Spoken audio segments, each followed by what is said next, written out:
A German checkpoint. Haarlem, occupied Netherlands, 1941. A soldier steps into the road. He is looking for the usual suspects, men of fighting age, contraband, anyone who looks like trouble.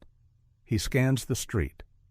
What he sees is a girl on a bicycle. She is small. She has dark hair, worn in 2 braids. She looks about 12 years old. The basket on the front of her bicycle holds what appears to be groceries. She pedals toward him at an easy pace, the way someone pedals when they have nowhere urgent to be. He waves her through. She rides on. In the basket, beneath whatever is on top, there is a firearm. Her name is Freddie Oversteegen. She is 14 years old. And the German soldier who just waved her through has no idea that she is one of the most operationally useful members of the Haarlem Armed Resistance, precisely because every soldier she has ever encountered has made the same calculation he just did. She is a child on a bicycle. She cannot possibly be a threat. That assumption would cost the German occupation of the Netherlands more than it ever counted. But to understand how a 14-year-old girl ends up cycling past armed soldiers with a weapon in her basket, you have to go back to before the war, back to the barge. Freddie Nanda Oversteegen was born on September 6, 1925, in the village of Schoten, just outside what is now the city of Haarlem in the province of North Holland. Her family did not live in a house. They lived on a barge. Her father, Jacob, and her mother, Treintje, known as Train, raised Freddie and her older sister Truus on that boat. The family had little money. What they had, they shared. And what is documented, verified, and worth understanding clearly, they were sharing it with strangers long before it was dangerous to do so.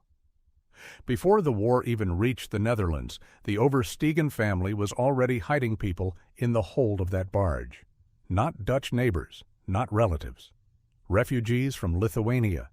People with nowhere else to go, concealed beneath the waterline while the world above them debated whether to take Hitler seriously. Freddie was still a young child. This was simply how her family operated. It did not come from nowhere. Both of Freddie's parents were affiliated with the Communist International's International Red Aid, an organization that functioned as a kind of political Red Cross, providing support to prisoners, refugees, and victims of fascism across Europe. This was not a household where politics was abstract. It was practical. It showed up at the door, and you hid it in the hall. When Freddie's parents divorced, the arrangement was amicable enough that her father sang a farewell song in French from the bow of the barge as Trine moved the girls out. She took them to a small apartment in Haarlem. They slept on mattresses stuffed with straw. The family had next to nothing. Trine later remarried and had a son, Freddie's half-brother, but the financial circumstances did not dramatically improve. What did not change was the open door. In the years leading up to the war, that apartment sheltered a Jewish couple who had fled persecution. It sheltered a mother and son who lived in the attic. Freddie and Truus grew up sharing space with people whose full names they sometimes never learned. This was not described in later interviews as hardship or heroism. It was described as normal, as what you did. Trine gave her daughters one operating principle. If you have to help somebody, you make sacrifices for yourself. That lesson was delivered not as a speech, but as a daily lived example. The girls watched their mother act on it every time someone appeared at the door with nowhere else to turn. They also made dolls. During the Spanish Civil War, Trine organized Freddie and Truus to make dolls for children caught in that conflict, children they would never meet in a country they had never visited, suffering a war that had not yet reached them. This detail, from Freddie's own testimony, is not trivial. It is the clearest picture of what kind of household this was. The suffering of strangers was not someone else's problem. It was yours, and you did something about it, even when what you could do was small. Freddie and Truus also joined the Dutch Youth Federation, a communist youth affiliate, where their political education continued. By 1939, when Freddie was 13 and Truus was 15, Europe was coming apart, and they knew it. The Dutch government maintained strict neutrality. Many in the Netherlands believed that neutrality, the same posture that had kept them out of the First World War, would protect them again. The Oversteegen household did not share that belief. September 1st, 1939. Germany invaded Poland. The Netherlands remained officially neutral and told itself the border would hold. Truus knew better. Freddie would later recall her mother's certainty that what was coming for Poland would eventually come for them. That certainty did not produce panic. It produced preparation. The family continued hiding people. They continued their resistance literature activities. They continued their work with International Red Aid. They waited, and they stayed ready. They did not wait long. May 10th, 1940. Germany invaded the Netherlands. The Dutch army, outmanned, outgunned, and fighting with equipment that had not been meaningfully updated since the previous century, mounted a defense. It lasted 5 days. On May 15, 1940, the Dutch military surrendered. The government fled to London. Queen Wilhelmina fled to London. The Netherlands was now an occupied country under direct Nazi administration. German soldiers filled the streets of Haarlem. Nazi flags appeared on government buildings. New regulations arrived in rapid succession.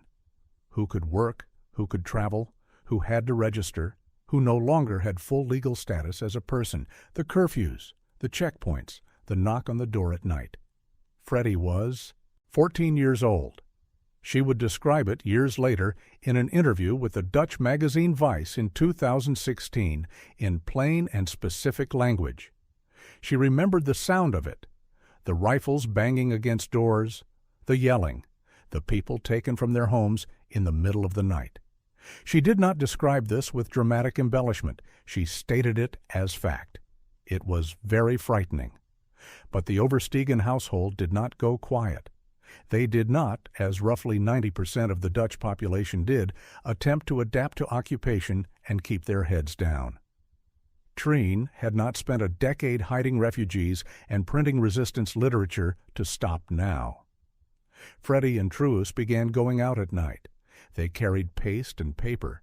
They covered German propaganda posters, the ones calling Dutch men to report for labor in Germany, with their own messages. Don't go to Germany.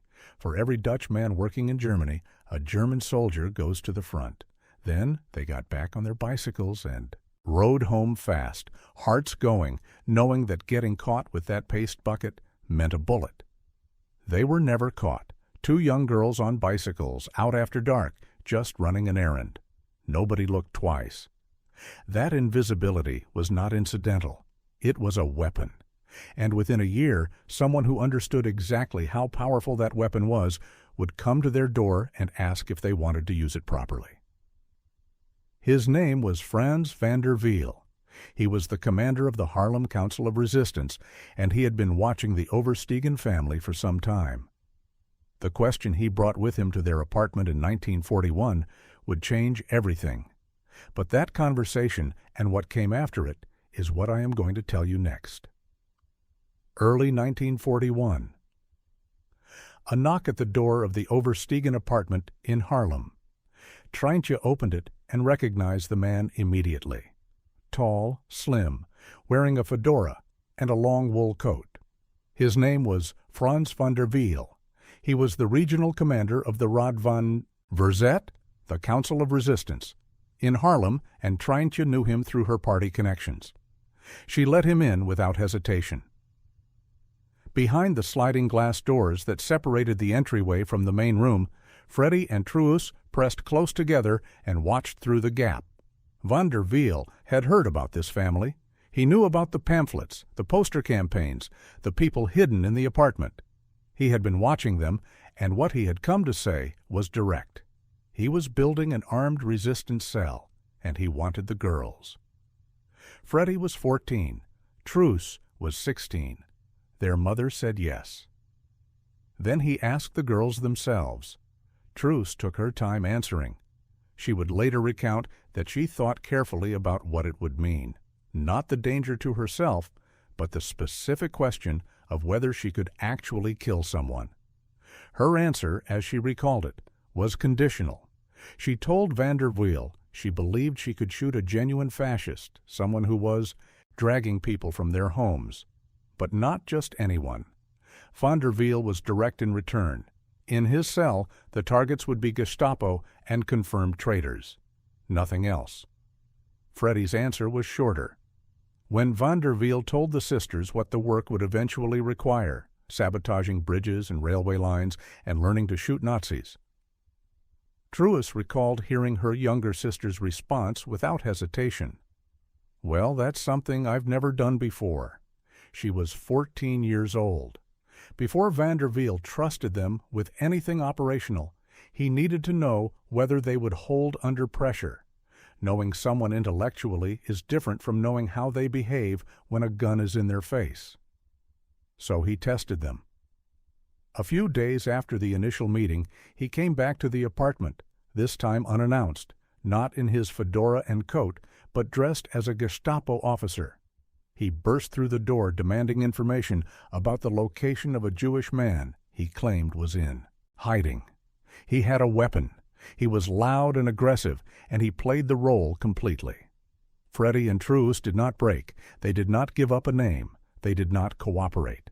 Instead, they fought back physically, kicking and hitting the man they believed was a Nazi officer, refusing to say anything that would betray anyone, even under the kind of immediate threat that would have silenced most people twice their age. Van der Wiel dropped the act.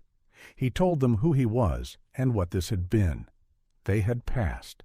The operation was now real. Their induction into the cell was not ceremonial.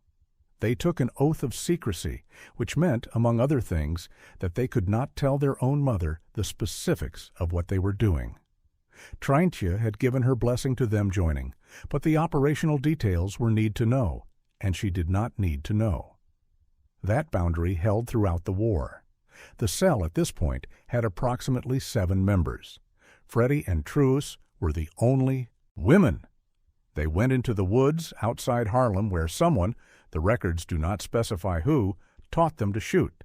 They learned to handle a weapon, to aim, to stay steady. They also learned to march in the woods, to move through terrain without drawing attention. No elaborate facility, no range equipment, a gun, a target, and enough quiet space that the sound would not carry into the city.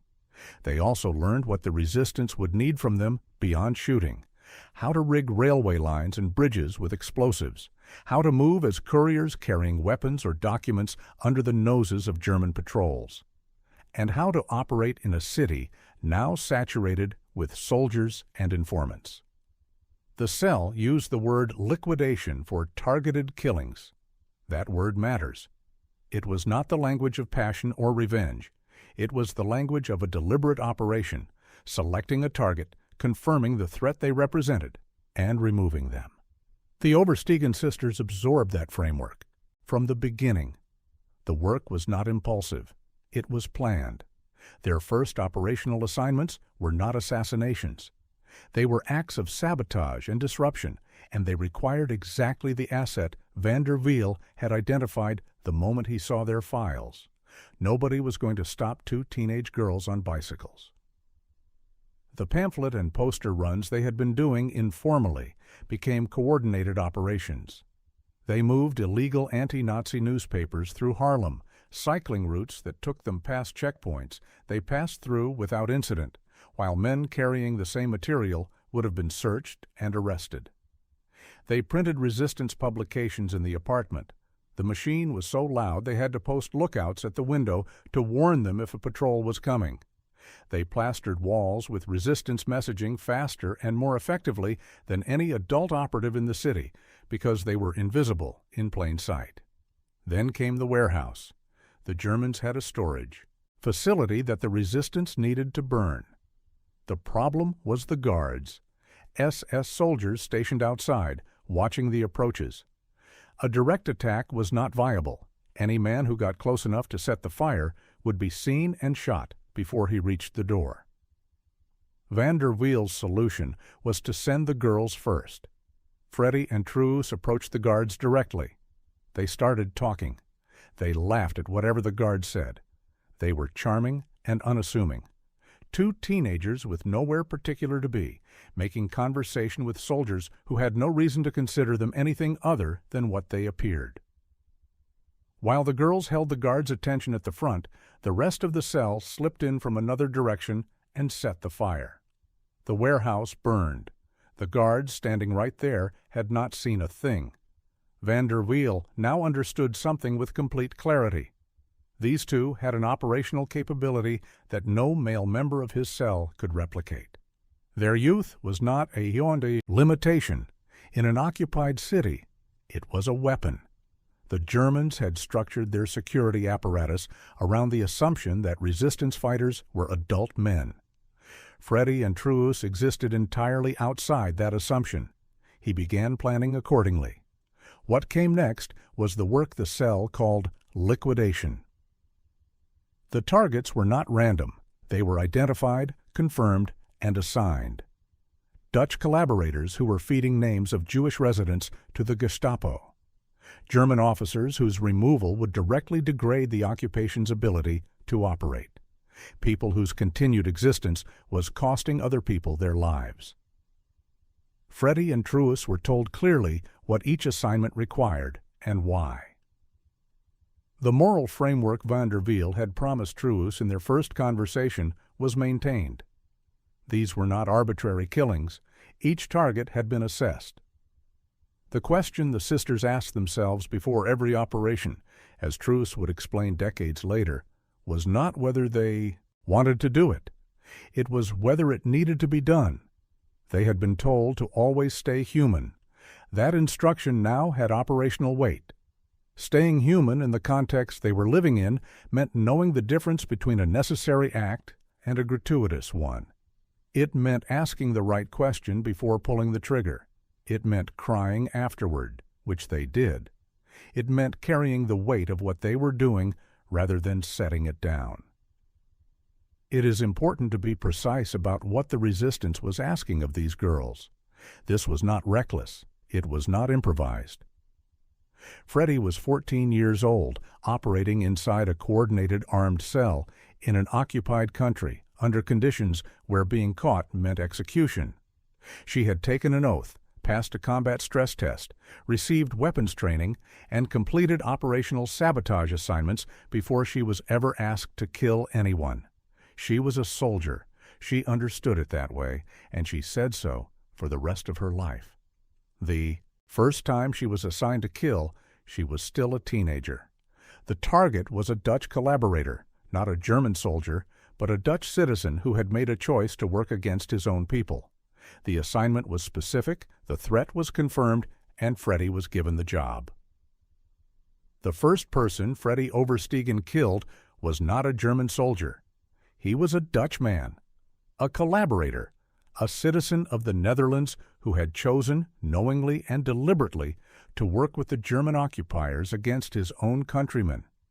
The resistance had confirmed the threat he represented. The assignment came down through the cell, and Freddie, the youngest member, was given the job. The details of that specific killing are not in the public record. Freddie never spoke about it at length, and neither did Truus. What is documented is the fact itself. According to Ellis Jonker, the anthropologist who interviewed both sisters for the 2014 book Under Fire, Women in World War II, Freddie was the first member of the cell to shoot a Nazi collaborator. She was a teenager. The target was a man who had made his choices. She made hers. What she said afterward, in the years when she did speak about killing, was not about the first target specifically. It was about the physical reality of what it meant to watch a person fall. She told one interviewer, yes, she had shot people, and she had watched them go down. And in that moment, the instinct that came was not satisfaction. It was the impulse to go and help them up. That impulse, she said, never went away. It came every time. She carried it for the rest of her life.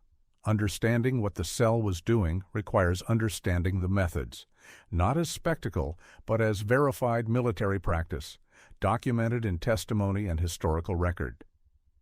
The forest method. One of the sisters, sometimes Truus, sometimes Freddie, would go alone into a bar or tavern where German officers gathered. She would start a conversation. She would be charming, relaxed, completely unremarkable. A young Dutch woman who seemed to have no particular agenda. At some point, she would ask the officer whether he wanted to go for a stroll in the woods. The officer, in every documented instance, said yes.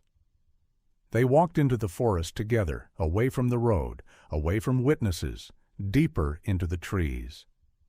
What the officer did not know was that the other sister had positioned herself in advance, in the dark, waiting.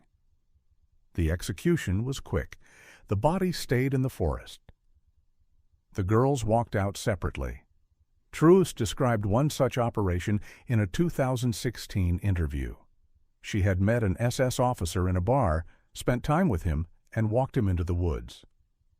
What she did not describe in that account was the kill itself.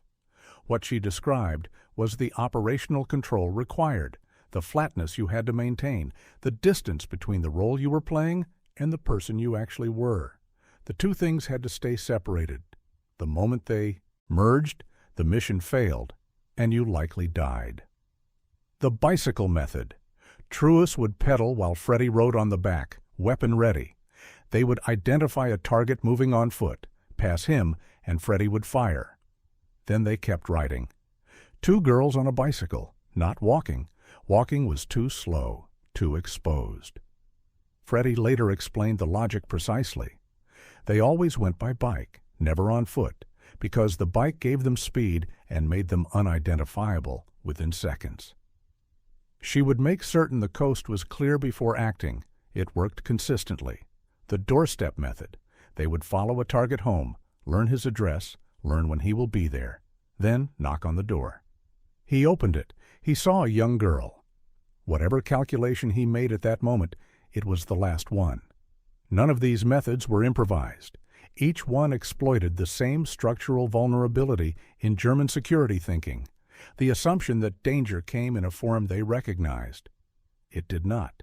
It came on a bicycle, in braids, asking if you wanted to take a walk. By 1943, the cell's scope had expanded well beyond assassinations. Freddie, Truus, and their fellow operatives were moving Jewish children to safe houses, transporting them across borders, sometimes smuggling them out of concentration camps using forged documents and disguises. They blew up the railway line between IJmuiden and Haarlem, verified in the historical record, disrupting German military logistics and, more critically, slowing the deportation trains that carried Dutch Jews east toward the camps. They worked in the emergency hospital in Enschede. They gathered intelligence on German troop movements and passed it to Allied networks. They transported illegal weapons through a city that would have shot them on the street if a single search had gone the wrong way. This is the full operational picture, and it matters because the public memory of these three women has been compressed into a single image: the seduction, the walk, into the woods, the shot. That image is real. It is also a fraction of what they actually did. The liquidations were a tool. The larger work was the infrastructure of survival for people the occupation had marked for death. It was in 1943 that a third woman joined the cell. Her name was Janetje Johanna Schaft. Everyone called her Hannie. She was 22 years old, with bright red hair, green eyes, and a background that was entirely different from the Oversteegen sisters. Her father was a teacher. She had studied law at the University of Amsterdam. She had planned to become a human rights lawyer. The Nazis had put an end to that plan in the most direct way available to them. They required all university students to sign a loyalty oath to Germany. Hannie refused. She was expelled. She did not go home and wait out the war. She found the resistance. Franz van der Wiel tested her exactly as he had tested the Oversteegen sisters. The same fake SD routine, the staged confrontation, the gun that clicked empty. Hannie was furious when she realized she had been tricked. She also passed. She was in. Within the cell, the three women divided naturally into distinct roles. Truus was the leader, the one who made decisions under pressure, who pushed the operation forward when others hesitated. Hannie was the intellectual. She provided legal knowledge, drafted false documents, planned operations with precision, and gathered intelligence with a methodical thoroughness. Freddie was the scout. She was the one who surveyed targets in advance, mapped routes, identified escape paths, and confirmed that the conditions for an operation were right before anyone moved. Bas van Bende Beckman, a researcher at the Netherlands Institute for War, Holocaust, and Genocide Studies, put it directly. Freddie's youth made her effectively invisible in the field. She could follow a target through Harlem in broad daylight, and no one would look at her twice. Together, the three were described by historians as one of the most effective female combat units in the Dutch resistance.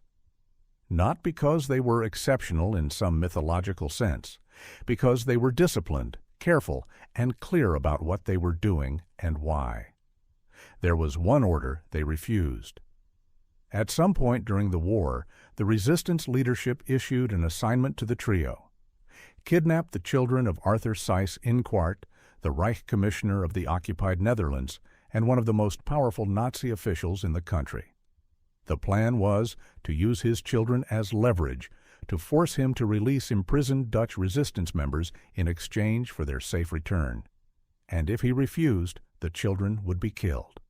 All three women said no. The reasoning was documented. They refused because if the exchange went wrong, children would die. Innocent children. Hannie's quoted response was unambiguous. "We are no Hitlerites." Freddie's version, in a later interview, was the same thought stated. Differently, resistance fighters do not murder children. They had killed many people. They would kill more. But there was a boundary, and this was it. A Jewish child sold to the Gestapo for 35 guilders. Truus had described seeing exactly that happen on the streets of Harlem. That was the thing they were fighting against. They would not become a version of it. Their mother had told them to always stay human. This was what that looked like in practice.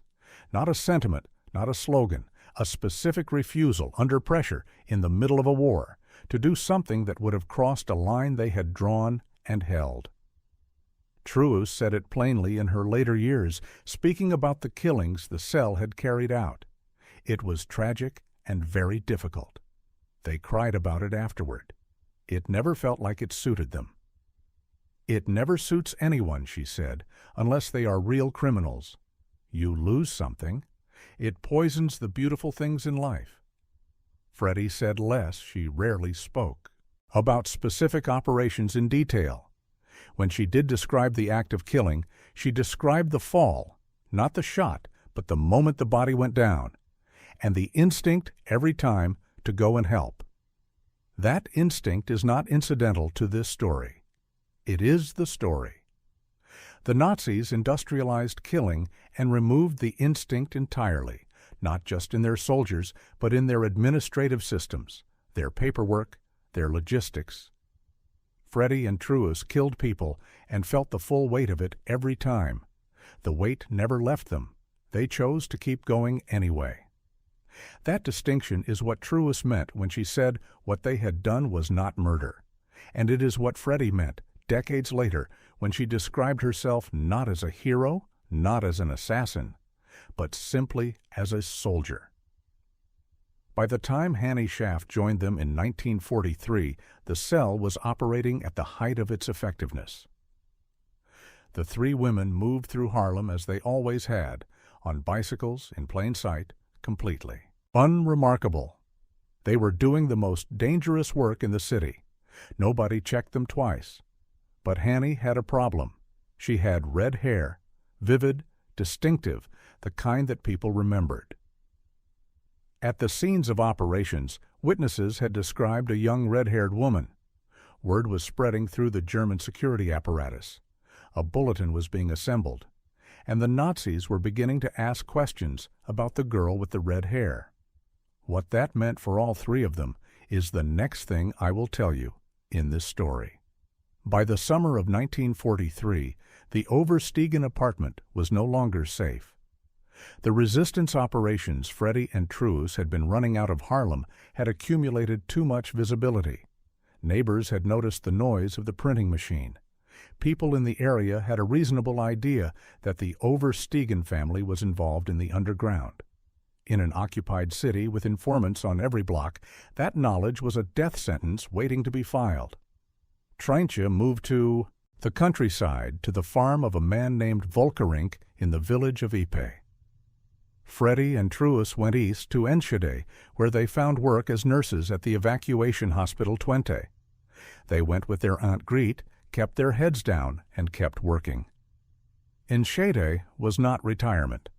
While the hospital gave them cover and a legitimate reason to be there, the sisters continued gathering intelligence, including documentation on a German military airfield near the city, and passing it along to resistance networks. They changed addresses constantly. Truus would later count 51 safe houses she moved through over the course of the war. That number alone describes what their daily reality looked like. Not a life of dramatic missions separated by periods of normalcy. A life of permanent operational exposure, managed one address at a time. It was in Enschede that the three women formally came together as a unit. Hannie Schaft arrived at the hospital disguised as a student, nurse arranged there by Franz van der Wiel, who understood what the three of them could accomplish together. They had already been working within the same resistance network. Now they were in the same place. The friendship that developed between Hannie, Truus, and Freddie was not incidental to their effectiveness. It was structural. They trusted each other completely, which in their line of work was not a given. Freddie admitted years later that she had been a little jealous when Hannie arrived, conscious that the trio's dynamic had shifted. But that initial friction resolved quickly into something more durable. Three people who knew exactly what the others were capable of, and who relied on that knowledge every time they went out. The red hair had always been a liability. Even before the Nazis were specifically hunting her, Hannie stood out in ways that most resistance operatives could not afford. Witnesses at the scene of operations described a young woman with distinctive red hair. The descriptions accumulated in German security files. By 1944, a wanted bulletin was circulating that did not have her name. They did not yet know her name, but described her precisely. The girl with the red hair. Adolf Hitler reportedly ordered her capture personally. Hannie knew this. She continued operating anyway. June 21, 1944. Hannie and a fellow resistance fighter named Jan Bonenkamp, a man she had grown close to, who had taught her how to handle weapons in the woods behind the sculptor Mari Andreessen's house in Haarlem, were assigned to kill a Dutch police officer named Willem Ragut. Ragut was a collaborator, a member of the National Socialist movement, who worked for the German Sicherheitsdienst and had been responsible for the arrest of multiple resistance members. 2 previous attempts to kill him had failed. This was the third. The plan was straightforward. They cycled to Zaandam. Hannie shot Ragut from the bicycle. The shot hit him, but did not kill him. Immediately, Bonenkamp moved in to finish it. What happened next was not in the plan.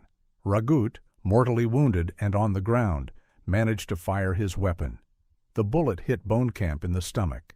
Hannie escaped. Bonenkamp could not. He staggered to the nearest house and asked for help.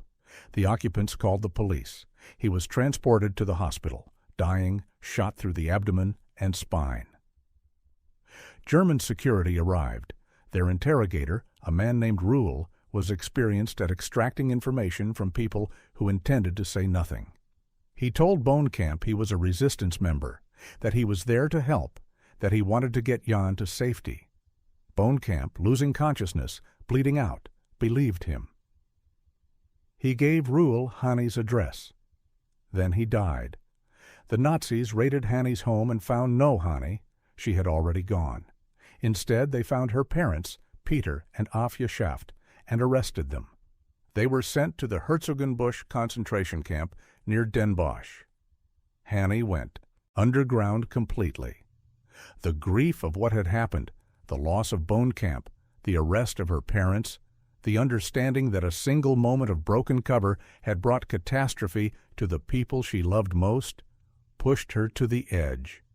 Resistance leadership ordered her to stop all operations and go into hiding until the situation stabilized. She obeyed. For several months, she did not operate. Her parents were released after roughly 2 months. The moment they were free, Hannie dyed her hair black, obtained glasses with plain glass lenses, and had a false identity document inserted into the population register under the name Johanna Elderkamp, a Swiss-born woman. She went back to work. The final months of 1944 and the opening weeks of 1945 were among the most intense of the entire occupation. The hunger winter, the Dutch word is hongerwinter, had begun. The German administration had cut off food supplies to the Western Netherlands in retaliation for a railway strike, called in support of the Allied advance. People were starving in the streets of Haarlem and Amsterdam. Thousands would die before spring. Freddie and Truus, now back in contact with Hannie, continued operations in this context. The occupation was visibly collapsing but had not yet ended, and in its final phase it was becoming more brutal, not less. German and Dutch Nazi security forces knew the war was lost.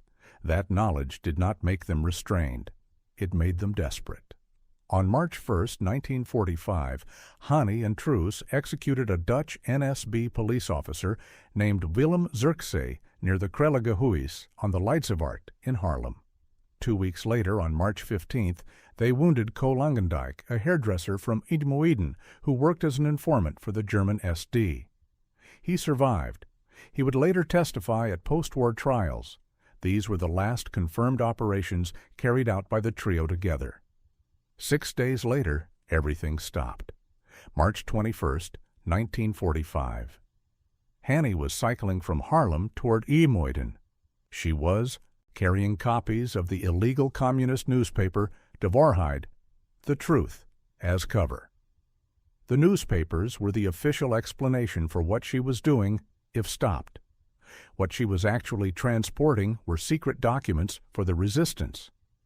At the Jan Gijzen Bridge in Haarlem, there was a German checkpoint. They searched her bag. They found the newspapers. They found a pistol. She was arrested on the spot and taken first to the prison in Haarlem, then transferred to a facility in Amsterdam. She gave a false name. She refused to confirm who she was. The interrogations began. For weeks, the Germans kept Hannie in solitary confinement and subjected her to sustained interrogation. She admitted to resistance activities. She did not give up a single name. Not Freddie, not Truus, not anyone. Whatever pressure they applied, and the record indicates it was considerable, it produced no operational intelligence that damaged the network around her. What eventually gave her away was not words. It was biology. She had dyed her hair black months earlier. But hair grows. In the prison in Amsterdam, the red roots were becoming visible at the scalp. A former colleague named Anna Weinhoff, now operating under pressure herself, identified her. The Nazis confirmed what they already suspected. The woman they had in custody was the girl with the red hair, the most wanted resistance operative in the Netherlands, the one Hitler had ordered captured. April 17, 1945. The war in Europe was weeks from ending. Everyone in the German command knew it. An agreement had even been reached between the occupation forces and the Dutch resistance to suspend executions as the front lines closed in. The agreement existed. It had been negotiated. And then the head of the German security police in Amsterdam, Willy Lages, ordered it ignored. He wanted Hannie Schaft dead before the liberation came. 2 men were assigned to carry out the execution, Matthias Schmitz and Martin Kuiper, both Dutch, both collaborators, both operating in the service of the occupation that was about to collapse around them. They drove Hannie to the dunes of Overveen outside Haarlem. The same stretch of sand where the Germans had executed hundreds of resistance fighters over 5 years of occupation. A field Gefreiter with a shovel was there when they arrived. Schmitz fired first. The bullet struck Hannie's head but did not kill her. It grazed her temple. She cried out. She was still alive. What she said in that moment has become one of the most quoted lines in Dutch resistance history. The historical record is divided on whether she said it. The Dutch archives contain no document confirming the exact words. The phrase, that she shot better than they did, was introduced by a novelist in 1956 and has since entered the popular record. What the post-war testimony of the executioners confirms, stripped of that phrase, is this. The first shot did not kill her. She was conscious and in pain when Kuiper raised his submachine gun and fired. She died in the dunes of Overveen on April 17, 1945. She was 24 years old. She was buried there in a shallow grave in the sand. 18 days later, on May 5, 1945, the German occupation of the Netherlands ended. The war in Europe was over. Freddie and Truus learned that Hannie had been arrested. They did not immediately know she was dead. Truus attempted to find out what had happened to her through resistance channels and was told only that she was not there anymore. Truus left the encounter and fainted from the weight of what that phrase implied. It was not until the liberation, when Dutch prisoners were being welcomed home and the three women expected to find each other, that the full truth became clear. Hannie had been dead for weeks before anyone reached them. Freddie was 19 years old. Truus was 21. The country they had spent 4 years fighting to free was liberated. Their friend was in the sand. And what the Netherlands would do with all of it, with the three of them, with what they had done, with the cost they had paid, that accounting was still to come. The Netherlands was liberated on May 5, 1945. Freddie Oversteegen was 19 years old. She had spent 4 years in an armed resistance cell, carried out assassinations, blown up railway infrastructure, moved Jewish children across borders, changed safe houses more times than she could count, and watched her closest friend get buried in a sand dune 18 days before the country she died fighting for was finally free. Now it was over. The German soldiers were gone. The flags were down. People were in the streets. And Freddie, who had gone into that war as a 14-year-old girl with a bicycle and a weapon in the basket, had to figure out what came next. The Dutch state did not wait long to show her where she stood. After a period of recovery at Loo Palace, a royal estate that Queen Wilhelmina had opened to veterans and resistance fighters in the immediate post-war months. Freddie went to work for the Political Investigation Service. It was one of the first governmental bodies established after liberation, tasked specifically with identifying and arresting Dutch citizens who had collaborated with the German occupation. The irony was exact. The girl who had spent the war killing collaborators was now processing them through a legal system. She carried an identification card. She had a job title. For a brief period, it appeared that the country recognized what she and Truus had done and intended to use it. That recognition did not last. The Cold War arrived quickly in the Netherlands, and with it, an ideological audit of the entire resistance. The Dutch government, firmly anti-Soviet and aligning itself with the Western Bloc, began distinguishing between resistance fighters whose politics were acceptable and those whose were not. The Oversteegen family, Treintje, Freddie, Truus, were communists. They had been communists since before the war. They had made no secret of it. And in the new political climate of post-war Europe, that affiliation was sufficient to classify them as inconvenient rather than heroic. The sisters were sidelined, not formally charged, not stripped of anything, simply ignored. While other resistance fighters received recognition, commemorations, and state honors, Freddie and Truus received nothing for decades. Freddie would later say that she felt as though the country she had fought to save had simply declined to acknowledge that she had done so. The comparison she did not need to make out loud was obvious. The people who had collaborated with the occupation were, in several cases, rehabilitated and promoted to positions of authority in the post-war Dutch state. The people who had fought it, if their politics were the wrong kind, were sidelined. She carried that knowledge for the rest of her life. Hannie Schaft, at least, received her due briefly.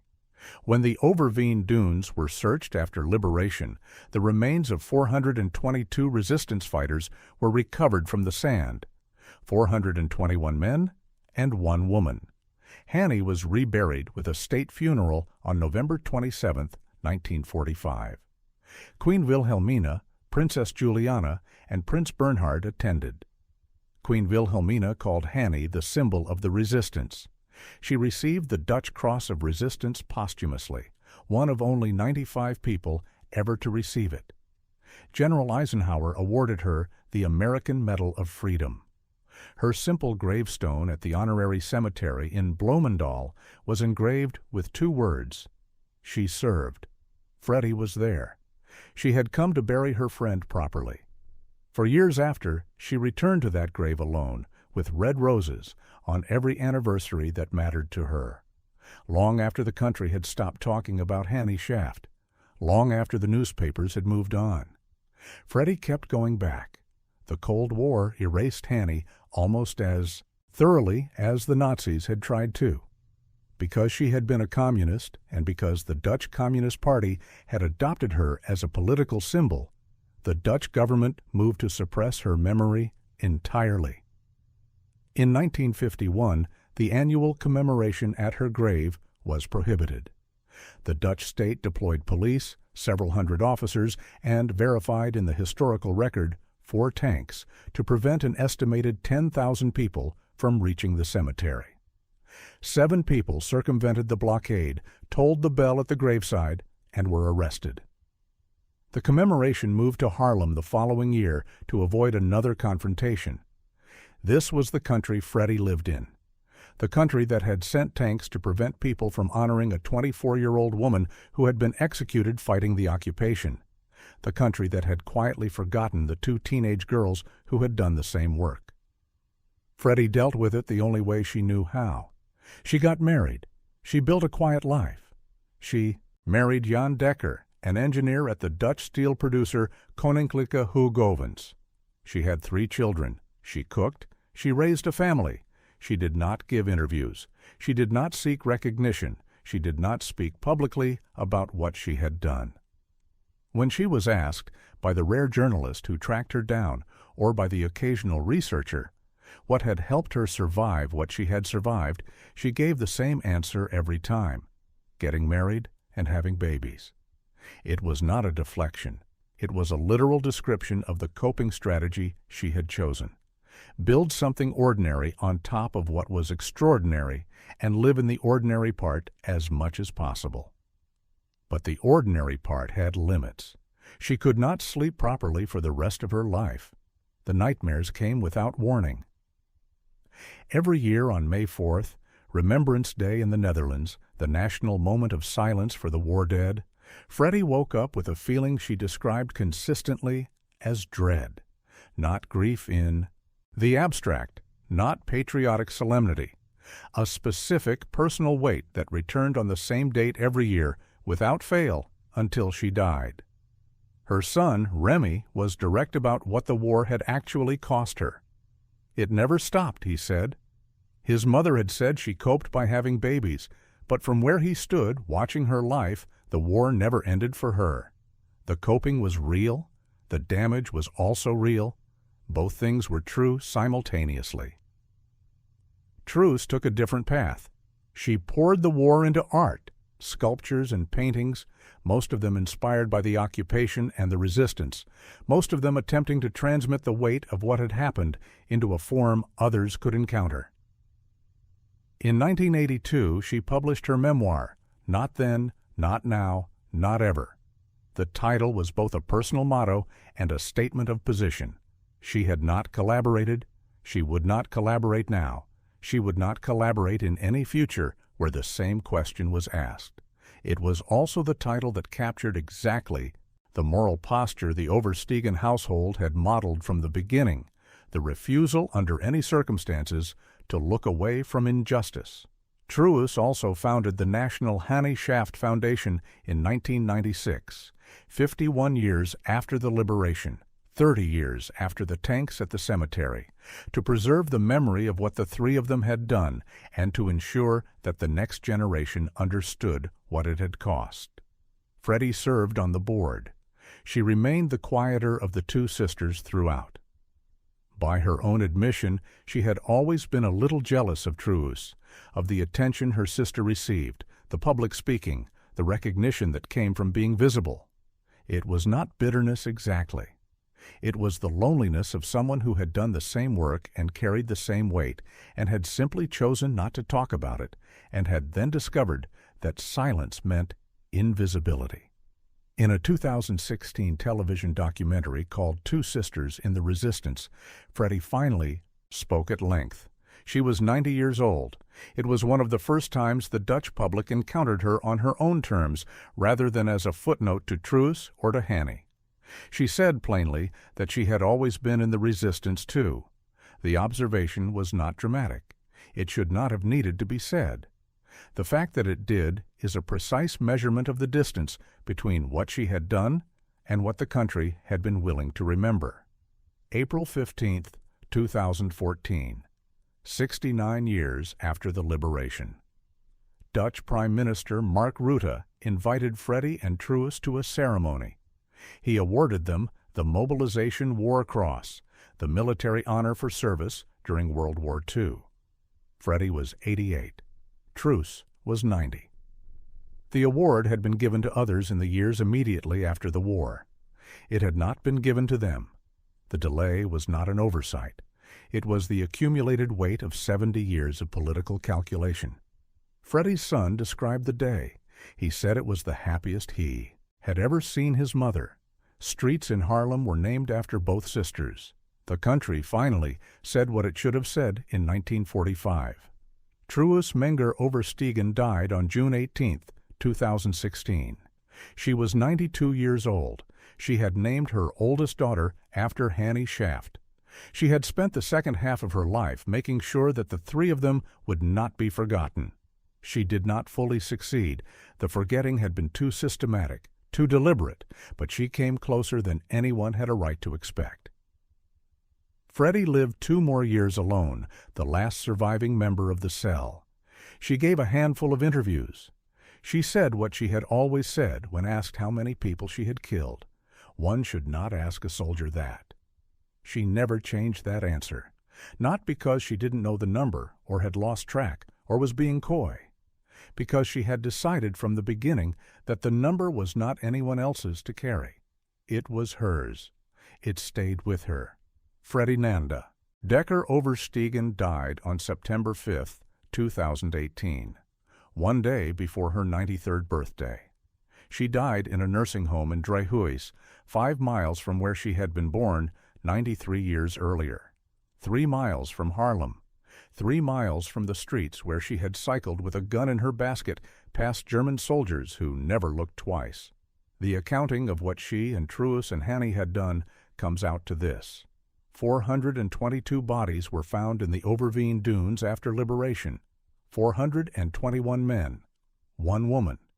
The Germans had executed hundreds of Dutch resistance fighters on that stretch of sand. Among the people fighting back against the machine that produced those bodies were 3 young women operating out of a 7-person cell in Haarlem, the youngest of them a 14-year-old girl who looked 12. The exact number of people the cell killed was never stated by anyone who knew it. Freddie refused every time. Truus refused every time. What historians have documented is this. Freddie was the first of the 3 to kill. The operations spanned years. The targets were confirmed threats, collaborators, Gestapo-aligned officers, men whose continued existence was costing other people their lives. The number, by various estimates from researchers who studied the record, exceeded dozens. But the number was the thing, never the point. The number was the thing Freddie withheld precisely because she understood that turning it into a number would reduce the whole of it, the moral weight, the human cost, the crying afterward, the decades of insomnia, the red roses on a grave. To a statistic. She was a soldier.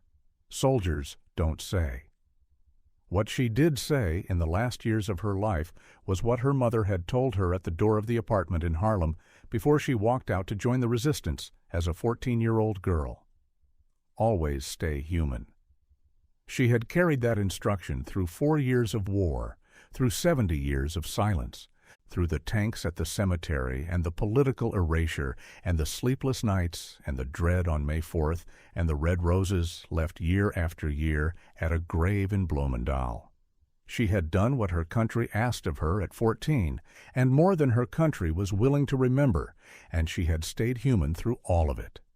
That is the whole of the record. That is what the bicycle carried.